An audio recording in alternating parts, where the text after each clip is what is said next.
Okay, so we are going to play with Kafka Connect. And so I want to show you how good Kafka Connect is. So if you type Kafka connectors Confluent, basically you are going to get to the first page, confluent.io/product/connectors. And this will give you an idea of all the connectors that exist for Kafka Connect on the web.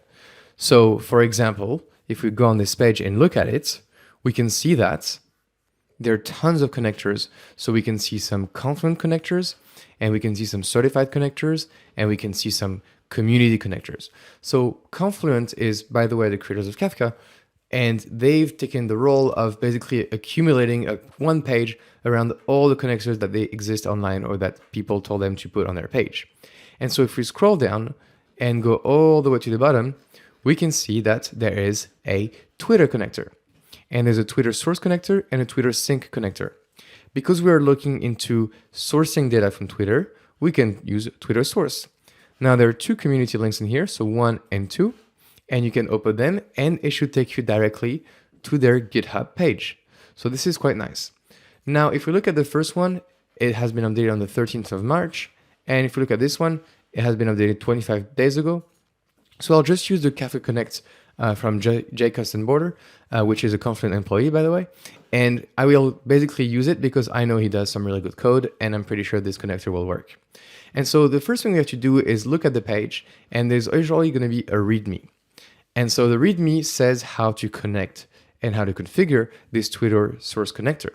And so you can see that the source connector can be used to pull data from Twitter in real time, and it requires a few configurations. And so the first configuration it requires is the access token secret. And in the bottom, you can see there's a consumer secret, access token, and consumer key, which is exactly the same thing we use in our producer. And then it has a few parameters, these 4 here. And let's see what they do.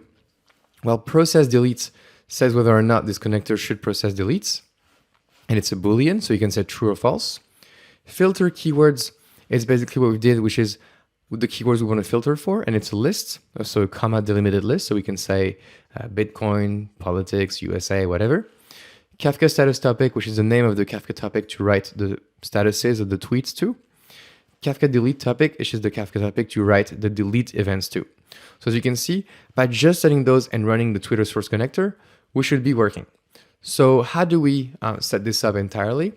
Well, you need to go into the release tab right here. There's 17 releases, and you need to take the latest release and take the zip file. So you'll click on the zip file and download it, and it will download for you all the jars, so all the Java jars that you'll need. Then you go ahead and extract it, and you put it into our project. So I've already done it. So I've created a Kafka Connect folder, and underneath I've created a connectors folder.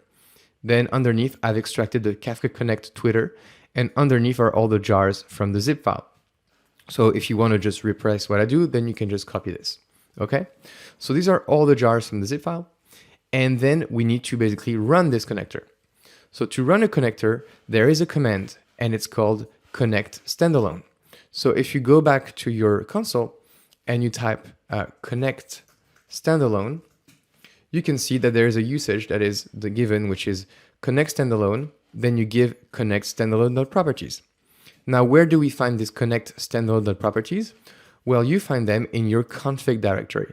So if we look within the config directory, we can see there's a connect standalone.properties. So what I've done is that I copied that file into my folder right here. So next to connectors, there's a connect standalone.properties. And this is all the defaults, except at the very, very bottom, where I said plugin path equals connectors.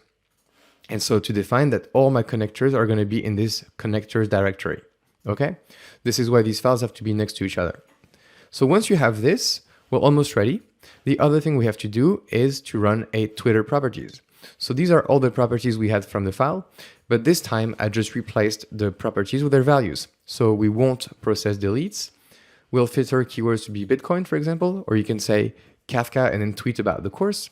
I'll just leave it to Bitcoin. And Kafka status topic to be equal to Twitter _ status _ connect. Kafka delete topic, which is Twitter _ deletes _ connect. And then my 4 secrets from before. Now, because we run a Twitter connector, we want to create these topics in advance. So let's go ahead and run these topics in here. So we'll say Kafka topics Zookeeper, and we'll create a topic, name it Twitter status connect with, say, 3 partitions and a replication factor of 1. Okay. Similarly, we'll write the other topics, which is Twitter deletes connects. So I'll go ahead and run this create for the deletes connect topic. Press enter, and we have created Twitter deletes connect. So now if we do a list on everything to see how many topics we have so far, we'll do list, and we can see that we have all these topics right here. The Twitter tweets is from our manual producer, and these 2 topics were created by us. So what I'll do now is I'll run a Kafka console consumer on my Twitter status connect. So I'll do right here, Twitter status connect, and from beginning, and press enter. And so far nothing happens because we haven't been producing any data. Now you should open a new terminal, and you should go into your project directory.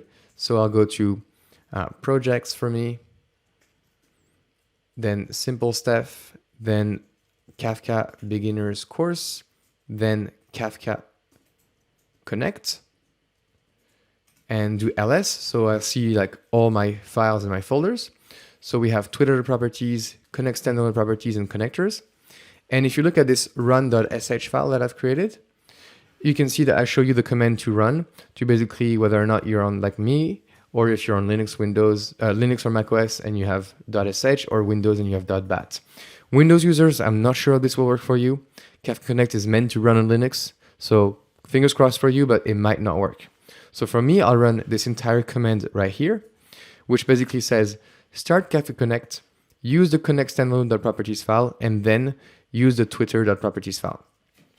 You press enter, and if you run it from the right directory, you should not get any errors. And so as you can see, the connector is started and you get a lot of log, and it establishes a connection, receives a status, and starts producing data.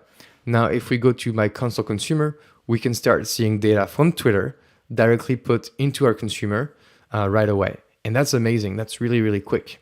So that's a very simple example. If it doesn't work for you, if you get an error, please read the error message or try to understand what you missed, because it could be a really tricky demo. So here we're just running something called a connector in standalone mode, but this is not a full course. It's not a full like deep dive. This is an intro to Kafka Connect just to show you how powerful that is. So using just a few configuration files, I was able to take data from Twitter, put it in Kafka right away. And that's awesome. So if you're more interested, you can definitely do a deep dive into one of my courses, but I wanted to give you that high level overview for you to understand what Kafka Connect is about. So I hope you enjoyed it, and I will see you in the next lecture.